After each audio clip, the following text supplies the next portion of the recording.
देखो देखो गोरी, तुम जाकर मुझे हमारे पड़ोसी दुश्मन जंगल की सारी खबरें दोगी और वहाँ पे अच्छे से जासूसी करो, क्योंकि दूसरे जंगल के पक्षियों को नहीं मालूम कि तुम हमारी जासूस हो। जंगल की मुखिया उल्लू जी, आप बिल्कुल फिक्र न करो। आपको तो मालूम है कि गोरी कभी दुश्मन के घर के अंदर घुसकर मारती है। बस अब देखो कि गोरी कभी क्या करती है। हा हा हा, अब दुश्मन की खैर नहीं। दूसरी ओर पड़ोसी जंगल में रानो चिड़िया और साथी पक्षी मिलकर बैठे थे, क्योंकि उन्हें खबरें मिल रही थी कि दुश्मन जंगल के पक्षी सैनिक बहुत जल्द उनके जंगल पर हमला करने वाले हैं। देखो रानो, जैसा कि हम सब पक्षियों को मालूम है कि दुश्मन जंगल के पक्षी बहुत जल्द हम पर हमला करने वाले हैं, तो हमें जल्द से जल्द एक प्लान बनाना होगा ताकि हम दुश्मन के हमले को नाकाम कर सकें। बिल्कुल बिल्कुल, कबूतर भाई बिल्कुल ठीक कह रहे हैं। जंगल में बैठे पक्षी प्लान बनाने ही लगे थे कि सामने से कालू कौवा और गोरी कौवी आ जाते हैं।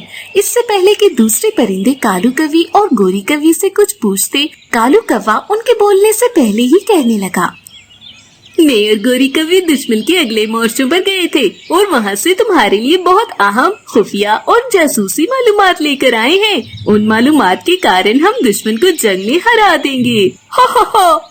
देखो पक्षियों, मेरी बात गौर से सुनो। हमारे दुश्मन जंगल वालों ने जंग की अच्छी खासी तैयारी कर रखी है। वो हमसे बहुत आगे हैं। हम उनको नहीं हरा पाएंगे।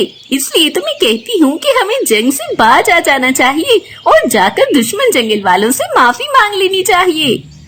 देखो गोरी कौवी और सारे पक्षियों, मेरी बात गौर से सुनो। हम बुज़दिल नहीं हैं। दुश्मन ने पहले हमला किया है, इसलिए हम दुश्मन के हमलों का जवाब देंगे। दुश्मन ने कभी भी अमन की बात नहीं की। हम दुश्मन को एक साथ मिलकर हरा देंगे। कालू कौवे, तुम तो कह रहे थे कि तुम और गोरी दुश्मन की खुफिया मालूमात लेकर आए हो, जिसके कारण हम दुश्मन को हरा देंगे। मगर यहाँ तो गोरी कौवी कुछ और ही कह रही है। कालू कौवा भी कुछ कहने के लिए मुंह खोल ही रहा था कि रानो चिड़िया ने उसे मना कर दिया। देखो, ये भी आपस में लड़ने का टाइम नहीं है। हमें एक होकर दुश्मन को हराना होगा। चलो आओ, एक प्लान बनाते हैं और दुश्मन को हराते हैं। पड़ोसी जंगल और दुश्मन जंगल में पिछले 70 सालों से दुश्मनी चली आ रही थी। दोनों जंगल एक दूसरे के खून के प्यासे थे। दुश्मन जंगल के परिंदे और पक्षी हमेशा पड़ोसी जंगल के मासूम पक्षियों को मार डालते थे। पड़ोसी जंगल के रहने वाले सारे पक्षी ज्यादातर अमन और शांति चाहते थे, मगर अब दुश्मन जंगल ने पड़ोसी जंगल पर हमला कर दिया था और मासूम पक्षियों और जानवरों को मार डाला था, जिसके कारण पड़ोसी जंगल वालों ने बदला लेने की ठानी और अब पड़ोसी जंगल और दुश्मन जंगल के बीच लड़ाई मंडला रही थी। दुश्मन जंगल के सैनिक और करता धरता बैठकर पड़ोसी जंगल पर हमले का प्लान बना रहे थे। सीना जी, तुम बताओ, तुम्हारा खबरी अभी तक नहीं आया? जी सर, कालू कौवा और गोरी कौवी हमारे बहुत अच्छे जासूस हैं, जो हमारे पड़ोसी जंगल के पक्षियों में घुल मिल गए हैं। वो बहुत जल्द खुफिया मालूमात लेकर आएंगे और फिर हम पड़ोसी जंगल पर खौफनाक हमला कर देंगे। रात को हर तरफ अंधेरा छा जाता है और तभी कालू कौवा और गोरी चुपके से अपने घर से निकलते हैं और दुश्मन जंगल की ओर जाते हैं। कोई पता नहीं क्या हुआ, अभी तक उल्लू सर नहीं आए। उन्होंने हमें मिलने की खुफिया जगह तो यही बताई हुई है। अभी गोरी और कालू कौवा बातें कर रहे थे कि अचानक एक साया उनकी तरफ लपकता है। हाँ बोलो कालू और गोरी जासूस, तुम क्या खबरें लेकर आए हो पड़ोसी जंगल से? देखो उल्लू सर, हमने बहुत कोशिश की कि पड़ोसी जंगल वालों को हमला करने से रोक सके, लेकिन वो तो अब की बार हमला करने के लिए तैयार बैठे हैं। हमें नहीं लगता कि अब की बार वो रुक जाएंगे और हम उन्हें रोक पाएंगे। चलो फिर तुम ऐसा करो कि आज रात वापस जाकर अपने पड़ोसी जंगल वालों के सारे ठिकानों को तबाह बर्बाद कर दो। तभी कालू कौवा और गोरी कौवी वापस पड़ोसी जंगल की ओर जाते हैं ताकि पड़ोसी जंगल में जाकर रानो चिड़िया और उनके सैनिकों के खुफिया ठिकानों को तबाह बर्बाद कर दें। फिर अगले दिन रात के अंधेरे में दुश्मन जंगल का मुखिया उल्लू अपने साथ अपनी सेना और उनके सैनिकों को लेकर पड़ोसी जंगल की ओर हमला करने के लिए चले जाते हैं। मुखिया उल्लू और उसके सैनिक चील पड़ोसी जंगल पर हमला कर देते हैं और पड़ोसी जंगल के ठिकानों पर मौजूद सैनिकों को मारने लगते हैं। अरे वाह मुखिया उल्लू, लगता है आपका प्लान काम कर गया। आपके जासूस कालू कौवा और गोरी कवि ने जंगल के सारे पक्षियों के खुफिया ठिकानों पर कब्जा कर लिया। इसी कारण हम इतनी आसानी से अपने दुश्मन पड़ोसी जंगल पर कब्जा कर रहे हैं। हाँ, मुझे लगता है तुम बिल्कुल ठीक कह रही हो। हम अपने इस दुश्मन जंगल पर कब्जा करके कालू कव्वे और गोरी कवि को बहुत से इनामात देंगे और उन्हें खुश कर देंगे। सेना के मुखिया चील और तुम्हारी सेना ने बहुत बहादुरी का काम किया है हमारे दुश्मन जंगल पर कब्जा करके। हा हा हा हा। चलो सैनिकों, जंगल की ओर आगे बढ़ो और सामने आने वाले हर पक्षी को मार डालो, किसी पर भी रहम मत करना। तभी उल्लू की सेना आगे बढ़ती है और जैसे ही वो कुछ आगे जाते हैं, पेड़ों में छुपे जंगल के तमाम सैनिक बाहर आ जाते हैं और आगे बढ़कर अपनी बंदूकें दुश्मन जंगल के मुखिया उल्लू और उसकी फौज के सरबराह चील और सैनिकों पर तान लेते हैं और उन सबको गिरफ्तार कर लेते हैं। नहीं नहीं, ये नहीं हो सकता। तुम लोग कैसे मुझे गिरफ्तार कर सकते हो? और मैंने अपने जासूस कालू कवि और गोरी कवि के जरिए रात को तुम्हारे सारे ठिकानों पर हमला करवाकर सारे तुम्हारे पक्षियों को मार डाला। अब ये क्या, तुम सब लोग और तुम्हारे सैनिक कहाँ से आ गए? देखो रानो चिड़िया और हमारे दुश्मन पक्षियों, तुम हमें गिरफ्तार करके अच्छा नहीं कर रहे। पीछे से हमारी बाकी सेना आएगी और तुम लोगों के जंगल पर कब्जा कर लेगी और तुम सबको मार डालेगी। देखो बुज़दिलों, तुमने रात के अंधेरे में हमला किया है और तुम क्या समझते हो कि मेरे जंगल के पक्षी तुम्हारी तरह बुज़दिल हैं?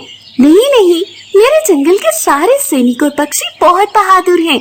अब देखो कैसे हमने तुम्हें खुफिया प्लानिंग से गिरफ्तार कर लिया। पर मुझे एक बात की समझ नहीं आ रही कि ये सब हो कैसे गया। हमारी खुफिया जासूस कालू कौवा और गोरी कवि को हमने पहले ही तुम्हारे जंगल में भेजा हुआ था। वो तुम्हारे बीच रहकर तुम्हारी जासूसी करते और सारी खबरें हमें ला कर देते। लेकिन मुझे इसकी समझ नहीं आ रही कि खुफिया जासूसों के होने के बावजूद तुम लोग जिंदा कैसे बच गए। तभी कालू कौवा और गोरी कवि हथकड़ियों में गिरफ्तार सबके सामने लाए जाते हैं। मैं बहुत शर्मिंदा हूँ कि मैंने अपने वतन से गद्दारी की। मेरी और गोरी कवि की सजा ये है कि हमें मार दिया जाए और हमें सच से सच सजा दी जाए या फिर हमें फांसी दे दी जाए। मैं कालू कवि की बात से बिल्कुल सहमत हूँ। मुझे और कालू कवि को कड़ी से कड़ी सजा दी जाए। हम दोनों माफी के बिल्कुल भी काबिल नहीं हैं, क्योंकि हमने अपनी धरती माँ, इस जंगल जो हमारी धरती माँ से भी ज्यादा हमारे लिए अहम है, हमने इस जंगल और इसमें रहने वाले पक्षियों को धोखा देने की कोशिश की। अरे कालू कवि और गोरी कवि, क्या हो गया है? अगर तुम पकड़े गए हो तो अब ये तुम कैसी उल्टी सीधी बातें कर रहे हो? बहादुरी से दुश्मन पक्षियों का सामना करो। और रानो चिड़िया और उसके साथी पक्षी और सैनिक जोर जोर से हंसने लगते हैं।